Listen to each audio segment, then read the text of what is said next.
எல்லாருக்கும் வணக்கம். இன்னைக்கு செஸ் டோர்னமெண்ட்ல டே 2 காலைல ஏஞ்சி மஜாவா சைக்கிள் எடுத்துன்னு செஸ் டோர்னமெண்ட் நடக்கிறதுக்கு போயிட்டேன். இன்னைக்கான ஒரே கோல் என்னன்னா, இன்னைக்கு டோர்னமெண்ட்ல எப்படியாச்சும் ஃபிடே ரேட்டிங் வாங்கிடணுன்றது தான். நானும் நிறைய ஆர்பிட்டர் ஃப்ரெண்ட்ஸ் எல்லாருக்கிட்டையுமே கேட்டு பார்த்தேன். அவங்க சொன்னது எல்லாமே 5 ரேட்டட் பிளேயர் கூட ஆடணும், அதுல ஒரு ரேட்டட் பிளேயரை ஜெயிக்கணும், ஒரு ரேட்டட் பிளேயரை டிரா பண்ணாலே நீ ரேட்டிங் எடுத்துடலான்னு தான் சொன்னாங்க. போனோன்னே முதல் 2 மேட்சுமே வின்னு. ஆர்பிட்டர் என்ன சொல்லியிருந்தாங்க, ஒரு மேட்ச் வின்னு ஒரு மேட்ச் டிரானாலே ரேட்டிங் வந்துடும் சொல்லியிருந்தாங்க.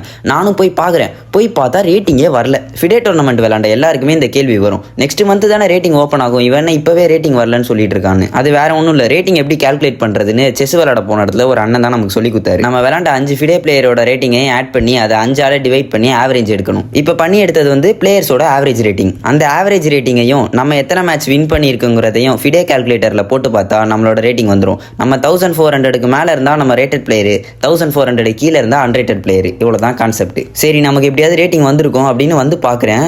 பார்த்தா 27 பாயிண்ட் ரேட்டிங்க்கு இடிக்குது. ஒரே டிப்ரிமிஷன் ஆயிடுச்சு. சரி, இன்னைக்கான கடைசி மேட்ச் ஜெயிப்போம், ரேட்டிங் கிடைக்குதான்னு பார்க்கலான்னு போயிட்டேன். இந்த மேட்சை மட்டும் பாருங்க, ஆப்போனன்ட் பீஸ்அப்ல இருக்காரு. சரி, பிளாக் வின்னு நினைச்சிட்டேன். ஆப்போனன்ட் தேவையில்லாம ஒரு பானுக்காக ஆசைப்பட்டு ரூக்க புஷ் பண்ணாரு. சரி, சப்போர்ட்டுக்கு பின்னாடி நமக்கு பான் இருக்கே, குயினை வச்சு அடிக்க மாட்டான்னு நினைச்சாரு. நான் டப்புன்னு குயினை ரூக்க வச்சு அடிச்சிட்டேன். அடிச்சோன்னா அவருக்கு அங்க குயின் ஃபைல் ஓப்பன் ஆயிடுச்சு. ஓப்பன் ஆனோன்னா என் ரூக்க வச்சு அந்த குயினையும் அடிச்சிட்டேன். இப்போ என்கிட்ட போனது ஒரு ரூக்கு மட்டும்தான், ஆனா அவர்கிட்ட போனது குயினும் ரூக்கு 2 பீஸ் போயிடுச்சு. எப்படியோ தள்ளி தள்ளி மேட்சை வின்னிங் பொசிஷனுக்கு எடுத்துட்டு வந்துட்டேன். இருந்தாலும் ஒரு பயம் வந்துருச்சு. சரி, 27 பாயிண்ட் தானே ரேட்டிங்ல இடிக்குது, இந்த மேட்ச் நம்ம டிரா பண்ணாலும் நமக்கு ரேட்டிங் வந்துடும் சொல்லிட்டு டிரா கேட்டு டிரா குத்துட்டு வந்துட்டேன். வந்து பார்த்தா 3 பாயிண்ட்ல ரேட்டிங் இடிக்குது.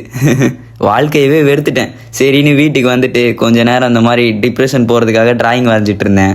அதுக்கப்புறம் ஜிம்முக்காவது கிளம்பி போவோன்னு ஜிம்முக்கு கிளம்பி போயிட்டு ஒர்க் அவுட்லாம் பண்ணிட்டு இருந்தேன். அடுத்த வீடியோவில் நீங்களும் ஃபிடே ரேட்டட் பிளேயர் ஆகிறதுக்கான ப்ரொசீஜர் என்னன்னு சொல்லித்தரேன். என் வீடியோ பிடிச்சிருந்தா மட்டும் ஃபாலோ ஆர் சப்ஸ்கிரைப் பண்ணி வச்சுக்கோங்க.